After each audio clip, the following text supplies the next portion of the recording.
안녕하세요. 저는 지금 아까 말씀드린 것처럼 인하대병 학교병원 가정의학과 3년차인 전공이 아직 입장인데요. 지금 제가 그 블로그랑 이제 유튜브 뭐 기타 채널들을 운영을 하면서 제가 생각했던 SNS 하는 의사란 어떤 역할을 해야 되는가, 그리고 어떻게 하면 조금 더 효과적으로 이런 SNS를 활용을 할 수 있을까에 대해서 간단하게 준비를 좀 해봤습니다. 아까 말씀하신 것처럼 저희 양력은 사실 진짜 별 볼 일 없습니다. 아직 전문의도 아니에요. 이제 전문의 시험을 봐야 되는데 결국 이 SNS에 대해서 저는 3가지로 정리를 해보려고 해요. 왜 해야 되는지, 그리고 어떤 SNS 채널을 선택을 해야 되는지, 그리고 마지막으로는 어떻게 SNS를 꾸려가야 될 것인지. 그래서 마지막에는 그 김용진 교수님의 그 네이버 블로그랑 유튜브에 대해서 약간 말씀을 드리려고 하고요.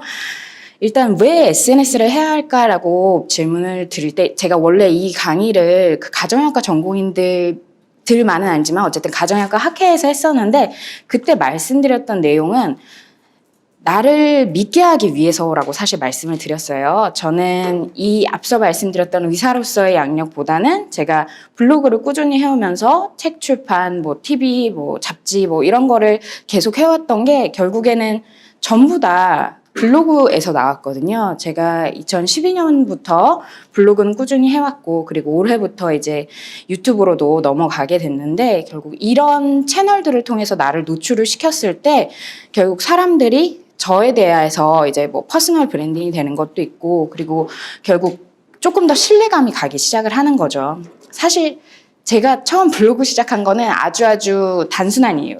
저는 공짜를 좋아하거든요. 서평단 당첨되고 싶어서, 이벤트 당첨되고 싶어서 시작을 했고, 그리고 그거랑 같이 해서 서평을 블로그에 사실 정리를 하기 시작을 했어요. 이거는 의사들이 활용하기 정말 좋은 방법이라고 생각을 하는 게,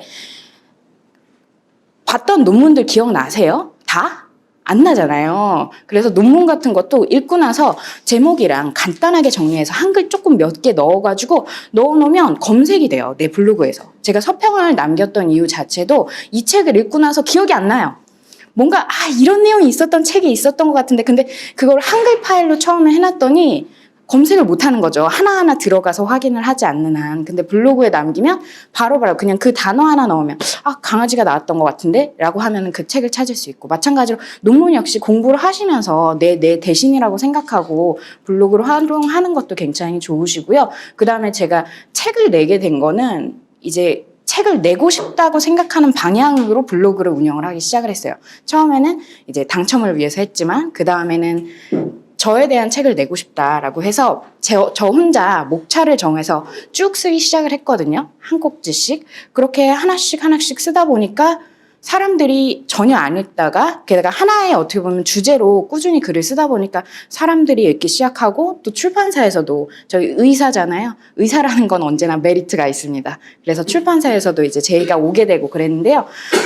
어떻게든 내가 글을 쓰기 쉬운, 글을 쓰기 즐거운 방향으로, 그러니까 이게 일이 되면 안 돼요. 다들 힘드시잖아요. 더 일하겠다라는 마음 말곤 조금 편안하게 할 수 있는 방향을 찾아가시는 게 중요할 것 같습니다. 그래서 이제 TV, 뭐 강연, 잡지, 인터뷰 뭐 이런 거를 하면서 사실 이게 굉장히 뿌듯한 게, 책꽂이에 꽂혀있는 책이 있고, 매대에 누워있는 책이 있고, 베스트셀러 칸에 가는 책이 있거든요. 그래서 광화문 교보에서 이제 딱 위에 올라와 있어서 굉장히 뿌듯해서 찍어놓은 사진입니다. 그래서 가장 최근에 입었던 거는 네이버 검색했을 때, 물론 양쪽 연예인들 사이에서 있긴 하지만 이게 굉장히 다들 사진 보고서는 야, 보정이라도 좀 하지 그랬냐 이 얘기를 굉장히 많이 하시지만, 어쨌든 그래도 2번째 노출이 되기 시작했다는 거랑, 아까 잠깐 말씀드린 것처럼 제가 구독자 1000명이 돼서 광고가 드디어 달리기 시작했다는 게 굉장히 기쁜데요.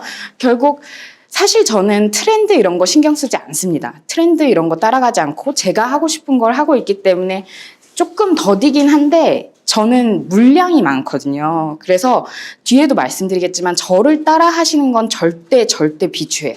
저는 진짜 숨 쉬듯이 그냥 하고, 실제로 그때 아까 검사 받으러 제가 왔었잖아요. 제가 저 자신도 되게 충격을 받았던 게, 수면 내시경 끝나고 약간 약에 취해서 혼자서 영상을 찍었어요. 그 상태로 영어로 혼자 말하는 그거를 사실 활용은 못했지만, 그만큼 그냥 저에게는 약간 자연스러운 일이라서, 결국 그 요령을 피워서 하는 게 아니라 저는 그냥 하는 거라 절대 제 거를 따라 하시면 안 됩니다.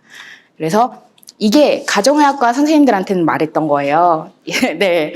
전문의를 따고 나면 꽃길이 열릴 거라고 생각하지만 절대 그렇지 않다. 사람들은 우리를 믿어주지 않는다. 의사라고 해서 믿어주지 않고 전문의라고 해도 믿어주지 않는다. 그렇다면 누구를 믿을 것인가? 사람들이 믿는 사람은 두 개예요. 내가 아는 사람, 유명한 사람. 근데 SNS는 둘 다 충족을 시켜줍니다. 내가 아는 사람 같아. 그리고 저 사람이 유명한 것 같아. 그래서 그런 거를 이제 SNS로 할 수 있는데요. 사실 지금 와 계신 분들은 굉장히 본인만의 전문 분야가 있어요. 사실 비만 수술이라는 게 굉장히 스페시픽한 외과에서도 특정 전문 분야인데 그렇다면 나는 SNS를 할 필요가 없는 게 아닐까 이렇게 생각하실 수도 있지만 절대 아닙니다. 왜냐하면은 지금 잘못된 정보가 많이 있거든요. 의사라면은 사실 이상한 정보 인터넷에 많아요. 이렇게 넘어가는 것이 아니라 저는 솔직히 의사들 역시 정확하고 환자들을 위한 정보들을 인터넷상에 남기는 것이 굉장히 중요하다고 생각을 합니다. 왜냐하면 결국에는 요즘에는 누가 좋은 의사인지 추천도 안 받아요. 그냥 검색하잖아요.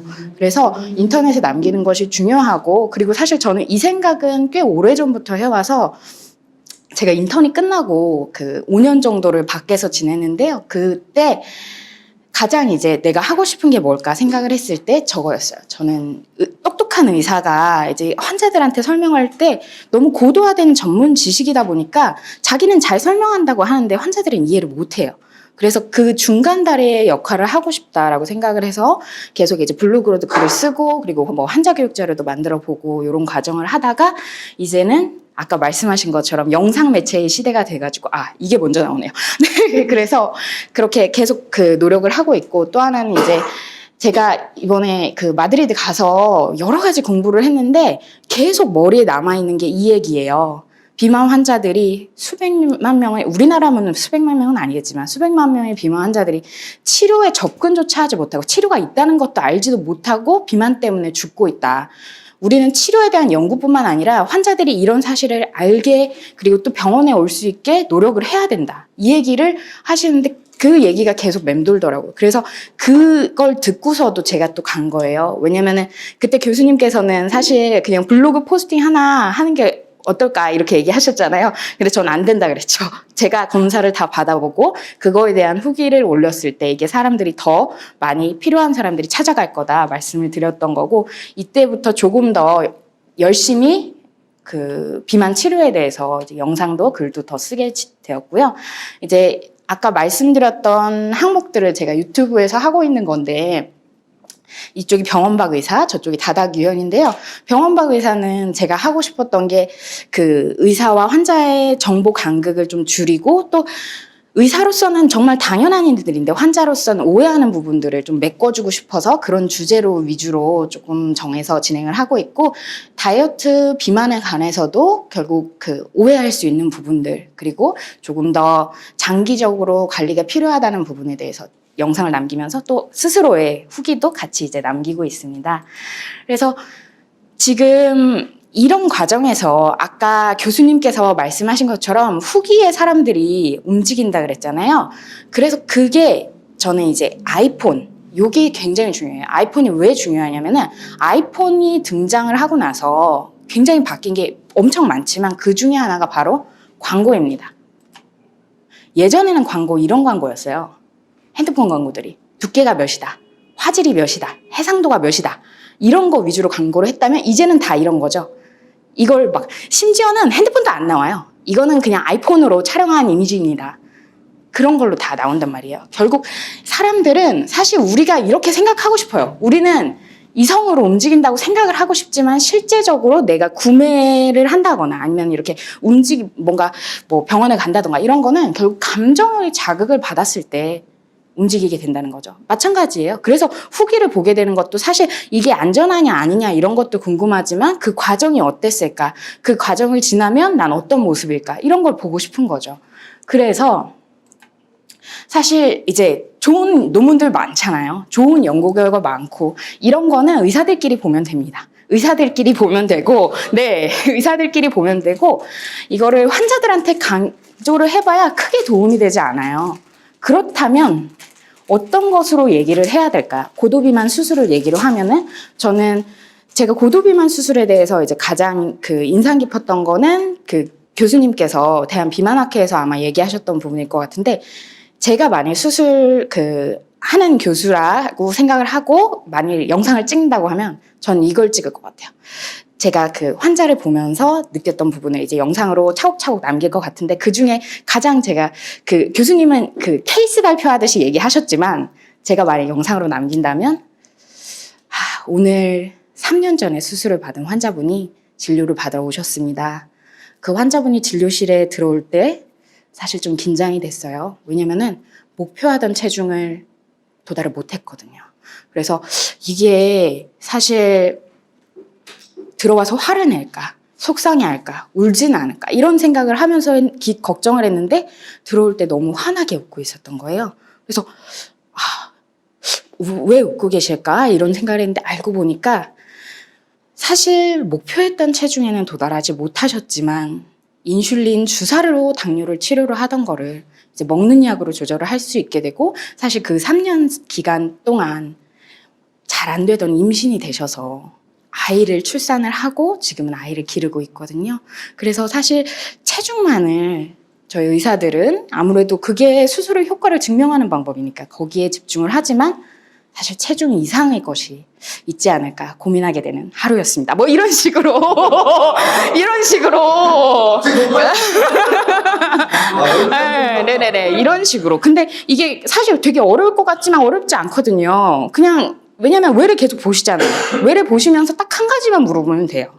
수술 받으시고 뭐가 제일 좋으세요? 수술 받으시고 뭐가 제일 변하신 게, 좋은 쪽으로 변한 게 뭐가 있을까요? 해서 적어두세요. 사실 환자 정보를 다 드러낼 수는 어차피 없으니까 약간의 각색은 들어가겠지만, 그거를 적어뒀다가 이렇게 컨텐츠화하고 그러는 게 결국에는 말씀드린 것처럼 환자들을 움직일 수 있는 방법이라는 거죠.